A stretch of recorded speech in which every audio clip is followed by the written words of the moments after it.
सुंदरपुर गांव में कांताबाई अपने बेटे सुमन के साथ रहती हैं।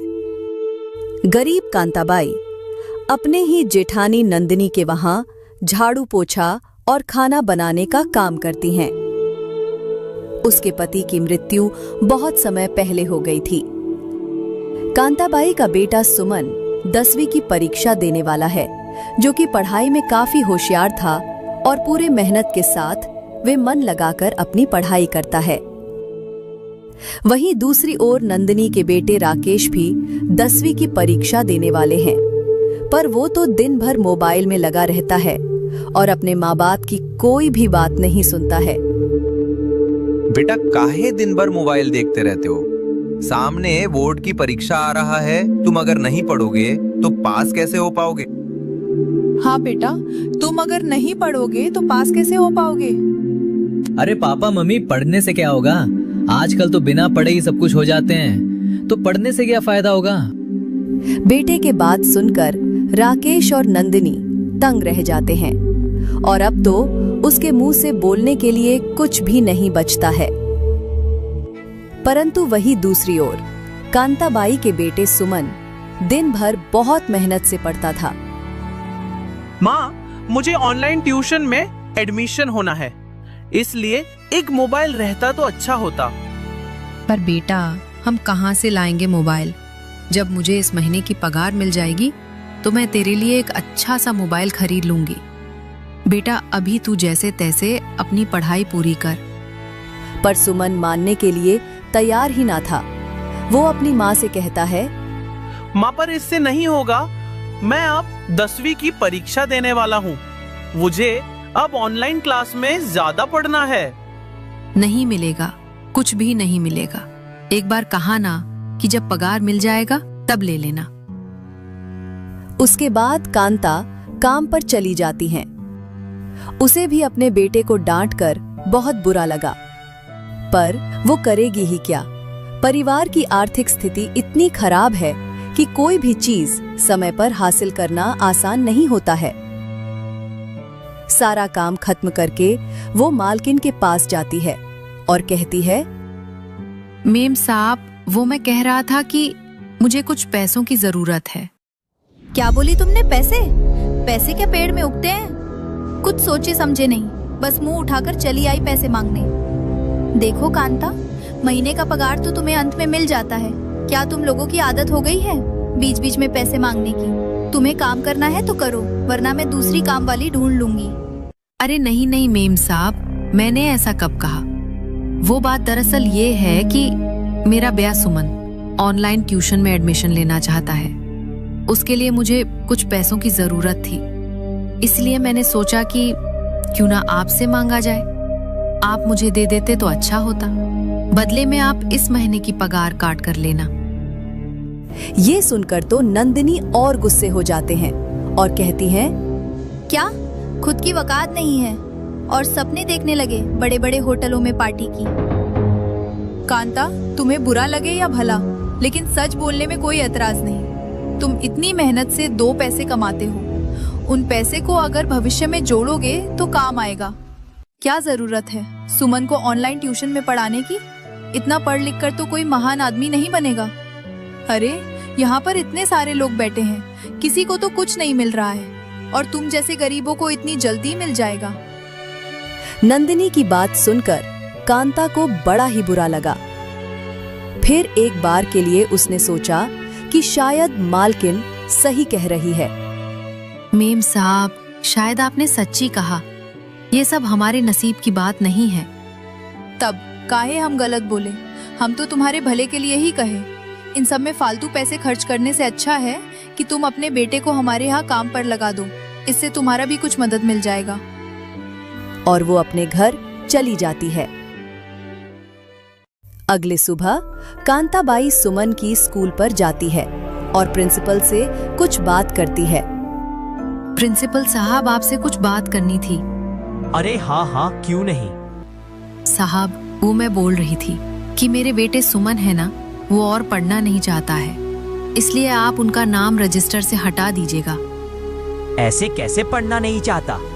बहन जी, पता है आपको, आपके बेटे ने गणित में 100 में से 100 नंबर ले आए तथा हिंदी और अंग्रेजी में भी कोई कम नहीं है। पूरे स्कूल में उसने टॉप कर दिखाया। वो तो भविष्य में कुछ बड़ा करेगा। ये सुनकर कांताबाई चौंक जाती है। क्या सुमन नबी वर्ग में टॉप क्या है? उसने तो कभी मुझे बताया ही नहीं। बहन जी, इसीलिए आप मेरी बात मानो, उसकी पढ़ाई मत छुड़वाओ। पहले तो उसकी आंखों से दुखी से आंसू बह रही थी, अब तो उसके आंखों से खुशी के मारे आंसू बहाने लगी।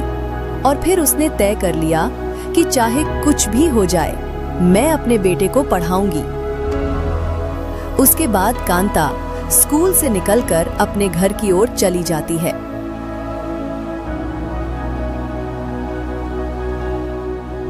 उसे कुछ याद आया और फिर वो अपनी पुरानी अलमारी को खोलती हैं, जहां पर 2 सोने के कंगन रखे थे। कांताबाई कंगन उठाती है और अपने मन ही मन सोचने लगते हैं। ये दोनों कंगन बेच देती हूँ, इससे मुझे कुछ पैसे का इंतजाम हो जाएगा और सुमन का ऑनलाइन एडमिशन भी हो जाएगा। वो बाजार जाते वक्त सोने की दुकान में अपने दोनों कंगन बेच देती हैं, क्योंकि वो उनके काम की नहीं थी, और उसके बदले में अपने ही बेटे को ऑनलाइन ट्यूशन में एडमिशन करा लेती है। सुमन को पढ़ने में थोड़ा आसान हुआ। वो इसी मेहनत से पढ़ने लगा और जब बोर्ड परीक्षा का रिजल्ट आया तो वो अच्छे नंबर लाकर पूरे स्कूल में अपना नाम रोशन करवाता है। इसलिए स्कूल की ओर से उसे उसकी माँ को बुलाकर ढेर सारी स्वागत किया जाता है और साथ ही उसे 1000 रुपए का इनाम भी दिया जाता है। खुशी के मारे दोनों माँ बेटे की आंखों से आंसू निकल आते हैं। पर यह बात जब नंदिनी को पता चला तो गुस्से से लाल हो जाती है, क्योंकि उसके बेटे दीपक फेल कर चुका था। वकात देखो उसकी, मेरे मना करने पर भी उसके बेटे को ऑनलाइन क्लास में एडमिशन करा दिया, और तो और उसके बेटे ने टॉप कर दिखाया, वहीं मेरे बेटे फेल हो गया। मेरा अपमान कर उसे बहुत खुशी आ रही है ना। ऐसे ही दिन बीतता गया और सुमन 10वीं पास कर अब इंटरमीडिएट की परीक्षा दी। कुछ दिन बाद जब रिजल्ट आया तो फिर से सफल हो जाता है। सुमन खुशी खुशी रिजल्ट लेकर अपने घर आने लगा, पर जब घर पहुंचकर देखा तो उनकी सारी खुशी आंसू में बदल गई, क्योंकि उसने देखा कि उसकी माँ चारपाई पर बेहोश पड़ी है। माँ, क्या हुआ तुम्हें? आंखें खोलो ना माँ, आंखें खोलो ना। उसकी माँ को कुछ हो ना जाए, इससे पहले वो जल्दी जल्दी अपनी माँ को तुरंत अस्पताल लेकर गया।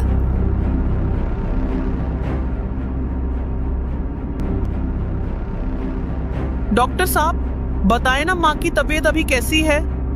देखो, अभी तो इलाज चल रहा है, हालत बहुत गंभीर है। तभी वहां पर एक नर्स आती है और कहती है, तुम ही सुमन हो ना? जाओ अभी काउंटर पर 1 लाख रुपए जमा कर दो, तभी आगे जाकर तुम्हारी माँ का इलाज हो पाएगा। क्या 1 लाख? ये सुनकर तो ही सुमन की होश उड़ जाते हैं। वो परेशान हो जाता है और सोचने लगता है कि आखिर कहां से इतना पैसा इकट्ठा करेंगे। माँ की इलाज करने के लिए उसके पास इतने पैसे नहीं थे, इसलिए वो कुछ काम की तलाश में भटकता रहा, पर कोई भी ऐसा काम नहीं था जिसमें उसे तुरंत पैसा मिले। यहाँ तक कि वो अपने चाचा चाची के पास भी जाते हैं, पर कोई भी उसकी मदद करने के लिए राजी ही नहीं होता है। सुमन मन ही मन उदास होकर अपने घर की ओर जाने लगता है। वो रास्ते पर जा रहा होता है, तभी उसे अपने स्कूल की प्रिंसिपल से भेंट हो जाता है। सर, आप यहाँ पर? प्रणाम। अरे सुमन, कैसे हो? हाँ, मैं थोड़ा पास के गांव जा रहा हूँ। रिटायर होने के बाद घर पर मन ही नहीं लगता। वैसे तुम अभी क्या कर रहे हो? सुमन अपने सर झुकाए चुपचाप खड़ा रहता है, पर अपने मुंह से कोई भी जवाब नहीं देता है। कुछ बात है क्या? बहुत परेशान लग रहे हो। फिर सुमन अपने हालात के बारे में प्रिंसिपल को सारी बात बताता है। सारी बात सुनकर प्रिंसिपल कहता है, सुमन, मैं तुम्हारे मदद करने के लिए तैयार हूँ। पर सर, आप तो अभी रिटायर्ड हो गए हैं, आप कैसे मेरी मदद कर पाएंगे? तो क्या हुआ? तुम हमारे स्कूल का जो इतना बड़ा नाम रोशन करवाया, तो हम तुम्हारे लिए इतनी छोटी सी सहायता नहीं कर पाएंगे। आओ हम साथ मिलकर पैसे इकट्ठे करेंगे।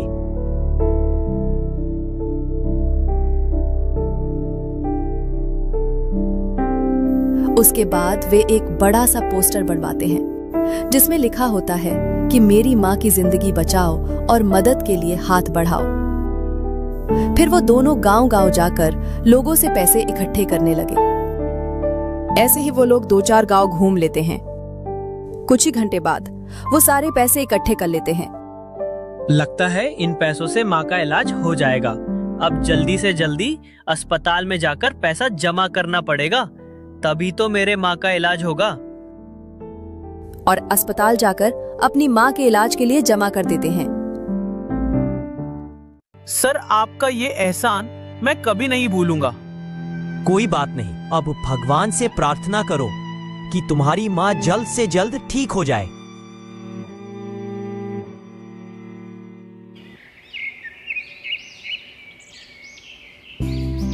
कुछ दिन बाद सुमन की माँ बिल्कुल ठीक हो जाती है। माँ की तबीयत अभी कैसी है डॉक्टर साहब? सुमन, घबराने की कोई जरूरत नहीं है। तुम्हारी माँ अब बिल्कुल ठीक हो गई है। आपका बहुत बहुत शुक्रिया डॉक्टर साहब। कोई बात नहीं, अब तुम अपने माँ को ले जा सकते हो, पर हाँ, अभी तुम्हें उनका सख्त देखभाल करना हो।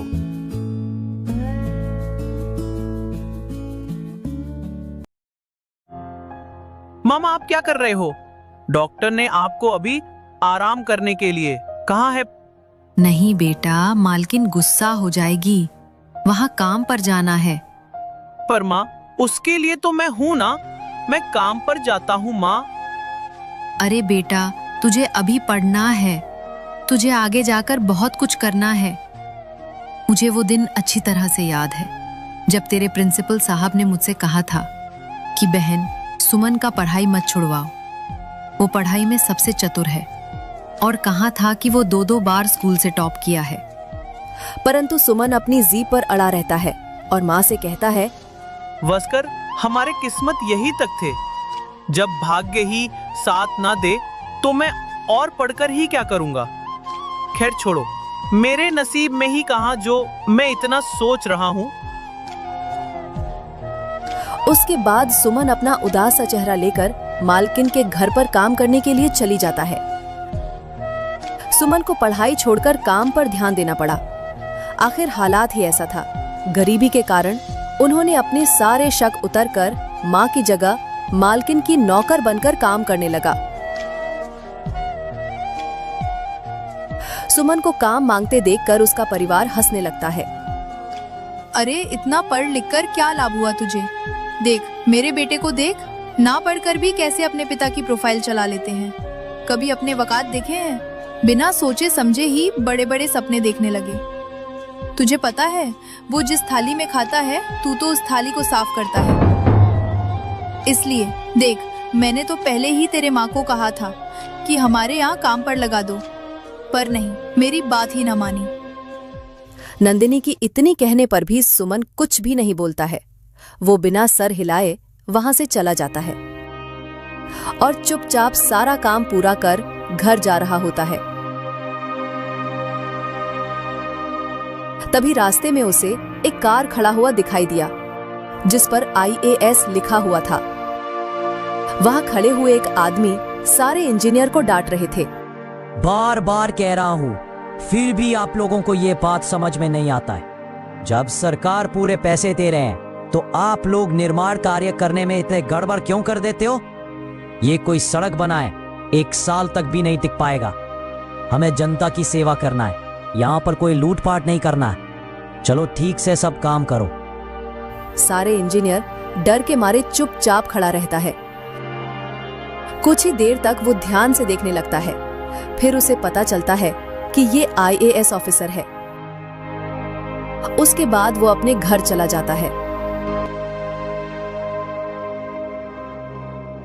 फिर जब रात होता है, सुमन बिना सोए पूरी रात IAS ऑफिसर के बारे में सोचता रहा। उसे IAS बनने और जनता का सेवा करने का बड़ा ही शौक था।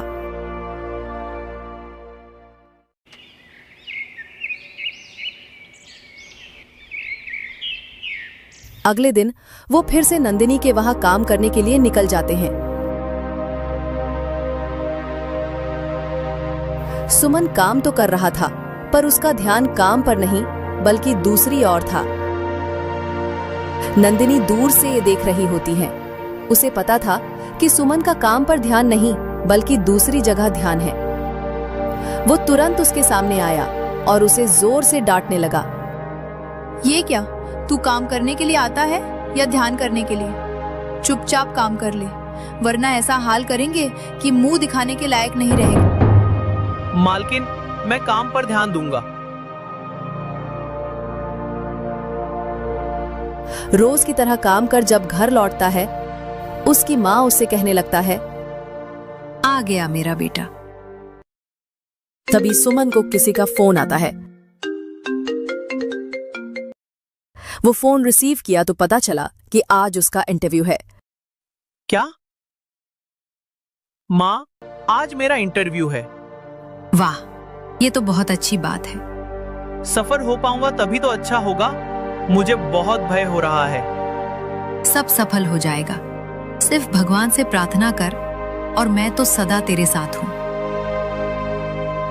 सुमन इंटरव्यू देता है और अपनी मेहनत पर रंग लाता है।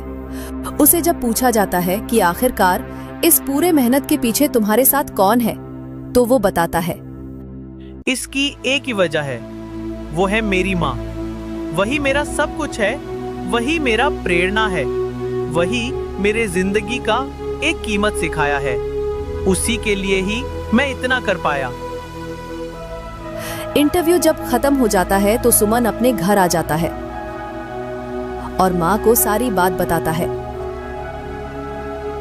कुछ दिन बाद अखबारों में खबर छप जाते हैं, सुमन को IAS बनने का सिलेक्शन हो जाता है।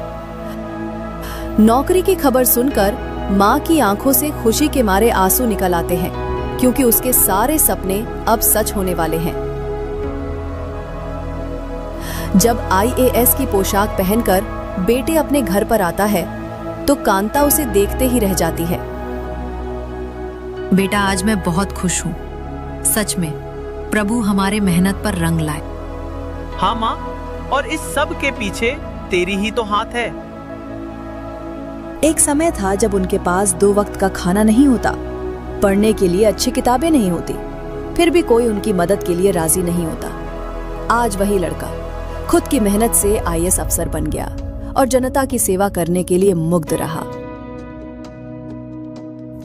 तो दोस्तों, सुमन और कांताबाई की कहानी से हमें यही प्रेरणा मिलता है कि अगर सच्चाई और मेहनत साथ हो तो कोई भी सपना अधूरा नहीं रहता।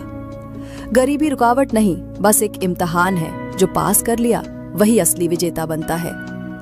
माँ की दुआ और बेटे का जुनून जब साथ हो तो किस्मत भी झुक जाती है। ऐसी ही प्रेरणादायक कहानियों के लिए मनपसंद टून्स चैनल को सब्सक्राइब करें।